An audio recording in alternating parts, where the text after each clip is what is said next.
దేశం రాష్ట్రం అభివృద్ధికి దోహదపడేది వ్యవసాయ రంగమని మంత్రి అచ్చెన్న అన్నారు. రాష్ట్ర వార్షిక బడ్జెట్లో భాగంగా వ్యవసాయ బడ్జెట్ను ఆయన నేడు అసెంబ్లీలో ప్రవేశపెట్టారు. 15% వార్షిక వృద్ధిని సాధించడానికి 11 వ్యవసాయ పంటలను గ్రోత్ ఇంజిన్లుగా గుర్తించి వాటి దిగుబడి పెంచడం మరియు ప్రకృతి వ్యవసాయంలో విస్తీర్ణం పెంపుకి కార్యాచరణ రూపొందించాం.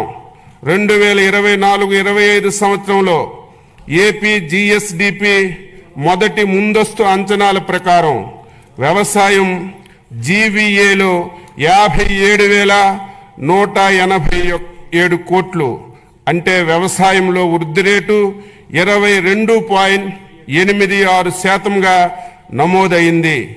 గత ప్రభుత్వం భూసార పరీక్షలను పూర్తిగా విస్మరించింది. మన ప్రభుత్వం 2024-25లో సాయిల్ హెల్త్ అండ్ ఫెర్టిలిటీ పథకం కింద 13.09 కోట్లు నిధుల ఖర్చుతో 4,30,000 భూసార పరీక్ష పత్రాలను రైతులకు అందించింది. అలాగే 2025-26వ సంవత్సరంలో 6 లక్షల భూసార పరీక్ష పత్రాలు రైతులకు అందించడానికి లక్ష్యంగా పెట్టుకున్నాం. 2014 నుండి 2019 వరకు అప్పటి మన ప్రభుత్వం రైతులు వారి పొలంలోని భూసారాన్ని సరిచేసుకొని మంచి దిగుబడి సాధించడానికి 3 లక్షల మెట్రిక్ టన్నులు జింకు, జిప్సం, బోరాన్ వంటి సూక్ష్మ పోషకాలను రాయితీలతో రైతులకు అందించాం. 2019 నుంచి 2024 వరకు గత ప్రభుత్వం సూక్ష్మ పోషకాల సరఫరా పూర్తిగా నిలిపివేసింది.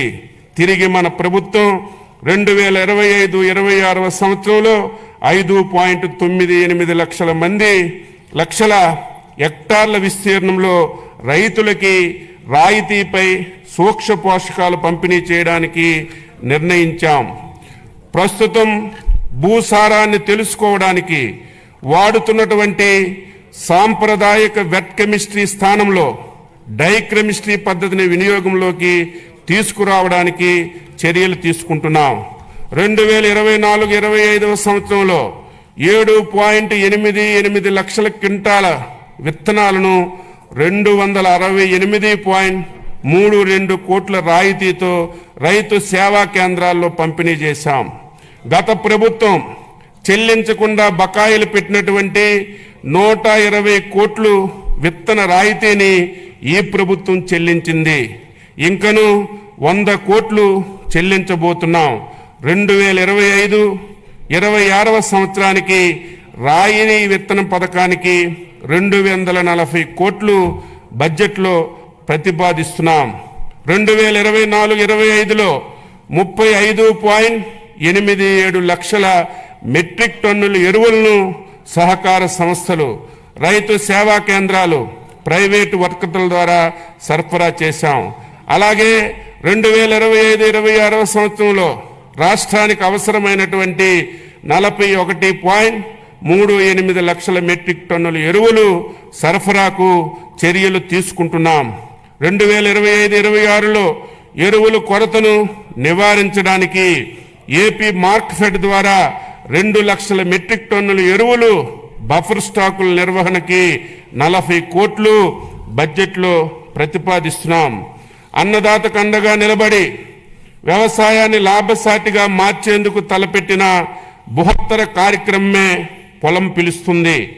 ఈ కార్యక్రమం ద్వారా ప్రస్తుతం వ్యవసాయ రంగంలో వస్తున్నటువంటి ఆధునిక సాంకేతిక పరిజ్ఞానంతో వ్యవసాయంలో డ్రోన్లు వినియోగం, యాప్ ద్వారా పంటలపై చీడపీడలను గుర్తించి తగు చర్యలు తీసుకోవడం, ప్రకృతి వ్యవసాయ విధానాలపై అవగాహన కల్పించడంతో పాటు వ్యవసాయం అనుబంధ శాఖల క్షేత్ర సమస్యలు తక్షణ పరిష్కారం సూచిస్తున్నాం.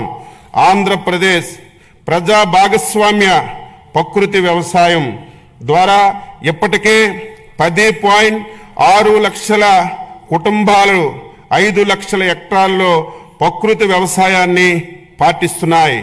పీజీఎస్ ఇండియా ఆర్గానిక్ సర్టిఫికేషన్ ద్వారా 4.76 లక్షల హెక్టార్లలో 10.38 లక్షల మంది రైతుల్ని ధృవీకరణ చేస్తున్నాం.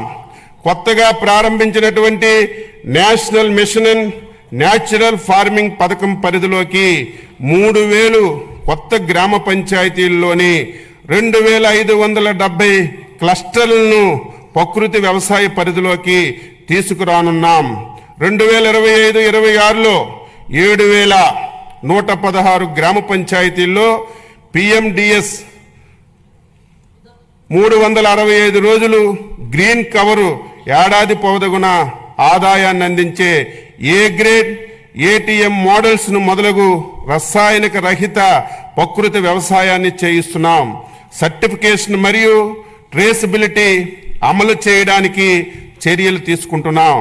2025-26 సంవత్సరంలో 15 లక్షల కుటుంబాలతో 6.5 లక్షల హెక్టార్లలో ప్రకృతి వ్యవసాయం చేయించడానికి 61.78 కోట్లు ప్రతిపాదిస్తున్నాం. ప్రతి రంగంలో స్మార్ట్ వర్క్ ఆవశ్యకం ఉంది. అలాగే వ్యవసాయం రైతు భారం కాకుండా లాభసాటి కావడానికి వ్యవసాయ యాంత్రీకరణ అవసరం. రైతుల కోరిక మేరకు 2024-25 సంవత్సరంలో